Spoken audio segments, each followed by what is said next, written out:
காட்டில் ஒரு தவளையும் ஒரு சுண்டலியும் நண்பர்களாக வாழ்ந்து வந்தார்கள்.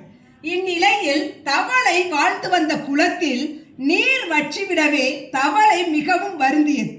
அதனால் எலி அங்கும் இங்கும் தேடி அலைந்து ஒரு குளத்தை கண்டுபிடித்தது. இருவரும் சேர்ந்து குளத்தருகில் சென்றவுடன் குளம் யாருக்கு சொந்தம் என்பதில் இருவருக்கும் இடையே சண்டை ஏற்பட்டதால் எலி தன் இனத்தவரை ஆதரவுக்கு அழைத்தது. தவளையும் அதேபோல் தன் இனத்தவர்களை உதவிக்கு அழைத்தது. சண்டையில் நிறைய எலிகளும் தவளைகளும் இறந்து போயிற்று. இதனால் வானத்தில் வட்டமிட்டு கொண்டிருந்த பருந்துகள் பார்த்தன.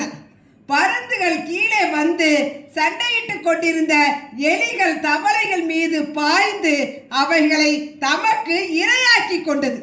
ஆக எளியவன் தனித்து இருந்தால் அவனை வலியவன் வெல்வது எளிது.